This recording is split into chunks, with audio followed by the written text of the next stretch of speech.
আজ জীবনে প্রথমবার বাড়িতে আলুর পরোটা বানিয়ে বাড়ির সবাইকে খাওয়ালাম।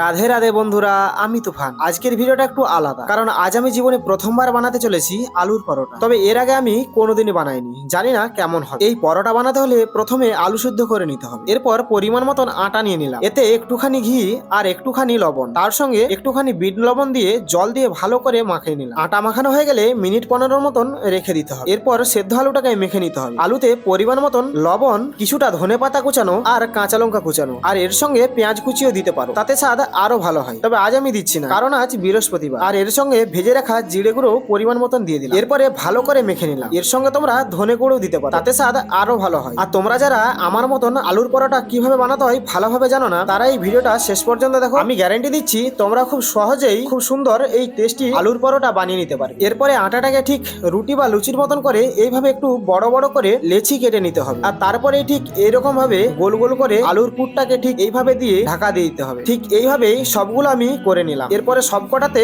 পুর দেওয়া হয়ে গেলে এবার আমি পরোটাগুলোকে বেলতে লাগলাম। এরপরে একটা একটা করে পরোটাগুলোকে বেলে দিলাম। বেলা হয়ে গেলে মা পরোটাগুলোকে ভাজতে লাগলো। প্রথমে তাওয়াতে খালি পরোটাটাকে দিয়ে একটু সেকে নিতে হবে, ঠিক যতক্ষণ না এরকম লাল লাল হয়ে যায়। এরপর পরোটার উপর গাওয়া ঘি দিয়ে ভালো করে উলট পালট করে ভেজে নিতে হবে। তোমরা চাইলে এতে ঘি বা সাদা তেল দিয়েও ভাজতে পারো। আমরা দুটো উপকরণ দিয়ে ভেজেছি। মাও দিকে পরোটা ভাজতে থাকুক, চলো আমি তোমাদের এটা টেস্ট করে দেখাই। দেখতেই পাচ্ছ দেখতে কতটা সুন্দর হয়েছে। চলো এবার এটা টেস্ট করা যাক।